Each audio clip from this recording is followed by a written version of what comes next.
မင်္ဂလာပါဒါကတော့မူလေးအတစ်ထပ်ဝယ်ထားတဲ့စာအုပ်လေးတွေပေါ့နော်အဟောင်းဆိုင်မှာဝယ်ထားတဲ့စာအုပ်ခေတ်ဝင်နေစဉ်တော့အင်္ဂလိပ်စကားပြောဘာသာပေါ့နော်သူကဒီမှာဒီလိုလေးတွေနော်စကားပြောနည်းနည်းရှိတယ်အတန်ထွက်ပါတယ်ဒီကနေစဉ်တော့အင်္ဂလိပ်စကားပြောဒါတစ်ဒါတအုပ်မှဘာမှမရှိဘူးတရားအလုံးပေါင်းမှပုခအပီးမှဟိုပါပဲရှိတယ်22,500ပဲရှိတယ်ဒါတရုတ်အင်္ဂလိပ်မြန်မာပေါ့နော်3ဘာသာဒါကြောင့်နည်းနည်းတော့ရှုပ်မယ်ပေါ့နော်ဒါအတန်ထွက်တော့မပါဘူးသူ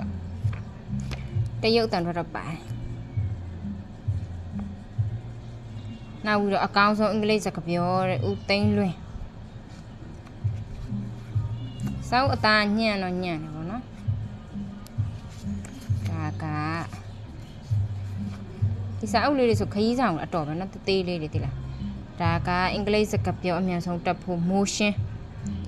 ဒါကြတော့သူကဟိုပါပေါ့သူလေ့လာခဲ့တဲ့အင်္ဂလိပ်စကားပြောနဲ့ပတ်သက်ပြီးတော့သူပြန်ရေးထားတာဒါအင်္ဂလိပ်စာတော့မပါဘူးဒါသူ့ရဲ့အတွေ့အကြုံဘလို့လေ့လာဆိုပြီးတော့အဲ့ဒါကိုသူပြောတာအတာဖိုင်တော့နားထောင်ပွဲစာတော့မဖတ်သေးဘူးနောက်ပြီးတော့ဆရာဦးစန်းလွင်အင်္ဂလိပ်စကားပြောပေါင်းချုပ်ဘာထူလဲအဟောင်းစာအုပ်ဆိုပေမဲ့ပေါ့နော်ကိုကစာအုပ်တွေကိုတံမိုးထားတဲ့သူဆိုတော့လေကြိုက်တယ်ဘလို့ပဲဖြစ်ဖြစ်ဒါကြတော့ဟိုပါပေါ့အတန်တော့မပါစာအုပ်အသားနည်းနည်းညံ့နေဆိုပေမဲ့ကိုကစာအုပ်တံမိုးထားတော့စောက်တုံးမှဘာမှမရှိဘူး2000လားမသိပါဘူးစားစားပေါ့ခေါင်းစဉ်100ပါအင်္ဂလိပ်စကားပြောရုပ်တံတဲ့ဒါကြစာအုပ်အသားကောင်းတယ်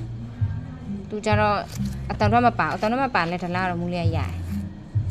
အတန်တော့မရတဲ့သူတွေနော်အတန်တော့မရတဲ့သူတွေမူလေးပြောပြပေးမယ်အတန်တော့မရတဲ့သူတွေကနော်ဟိုကိုကေမှာဟိုစား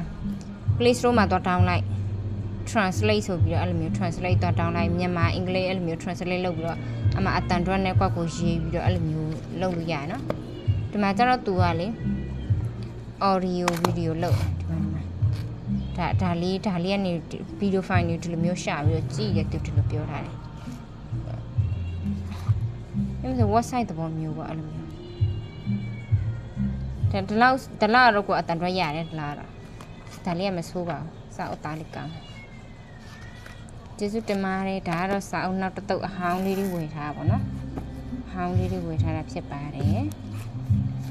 ကျေးဇူးတင်ပါတယ်တကယ်လို့စာအုပ်တိတ်ပြီးတော့မတက်နိုင်တဲ့သူတွေဆိုလို့ရှိရင်အဟောင်းဆိုင်မှာမူလေးလက်မှာလို့ရနော်အဟောင်းဆိုင်မှာနေပြီးတော့ပို့ပေးတာဖြစ်ပါတယ်